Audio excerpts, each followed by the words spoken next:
like to talk a little bit about the state of power supply in 2023, where we are. But let's start where we were only a few years ago. You probably all remember, well, not all of you were in this space 4 years ago, but you do remember the APW3s, APW7s, and all the other guys that were powering miners from different manufacturers. And so they had a few features that are very simple for these days, but back then they were advanced. So it was a fixed output, 12 volts usually, and they were pretty much interchangeable depending on the wattage that they produced.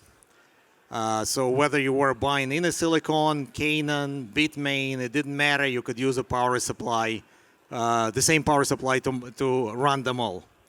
And an anecdote, that's where we started as an alpha miner.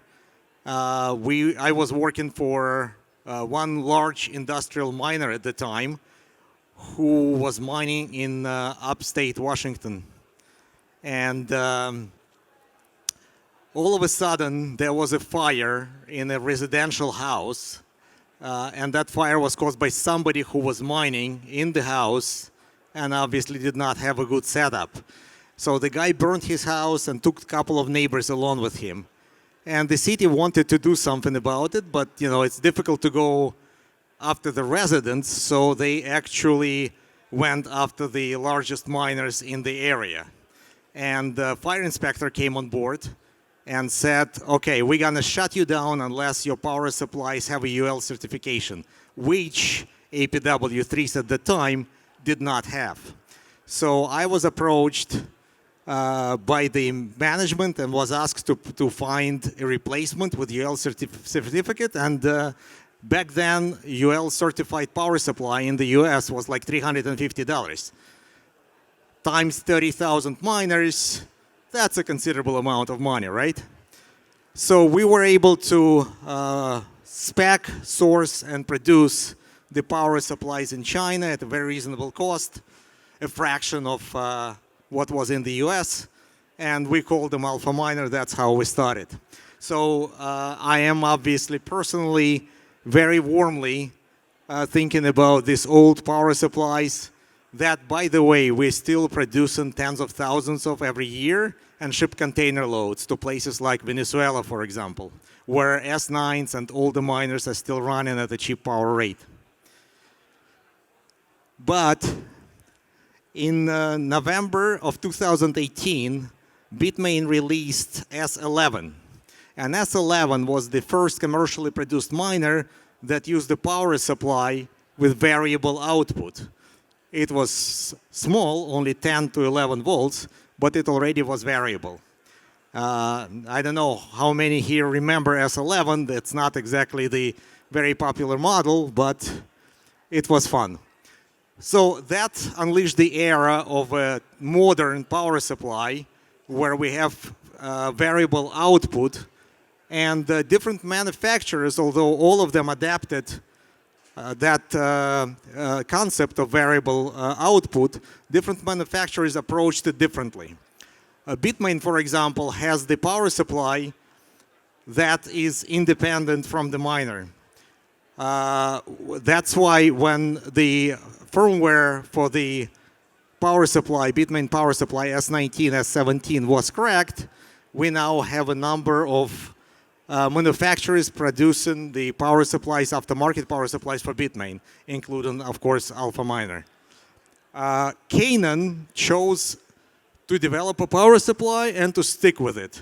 So all the Canons from 10 series and up to current 13 series are powered by the power supply with the same firmware, and basically they're interchangeable depending on the setup. And MicroBT chose the third route. MicroBT decided that they want to update firmware in the power supply at the same time when they update in the firmware in the miner. So when they update miner, if the power supply is not recognized, the power supply will be bricked. And that's why you cannot find any aftermarket power supplies for Watts miner. Now, um, also what we're seeing right now is proliferation of special application power supplies. Alpha Miner was the first company in the world to design an immersion-specific power supply. We did it first back in 2019. Yes, for S9s and actually for Canon immersion boards. Some of you may remember those. And we were the first to release a special power supply for the S19 a year ago. So the immersion power supplies are now pretty much common. Few people produce them. There is a hydro, obviously, and there is a hydropower supply, which is three-phase. That's the first application of three-phase in the mining business. And they're hydro-cooled. By the way, at this show, we are showing the first Alpha Miner hydro three-phase power supply. I doubt anyone is interested, but if you are, stop by. Let's talk a little bit about the future. So single-phase power supplies that we have right now are pretty much at their limit. We have released the 9500 power supply last year, and that's pretty much as high as you can go with a single phase. Otherwise, you have a lot of problems. First of all, connectors are limited to 20 amps.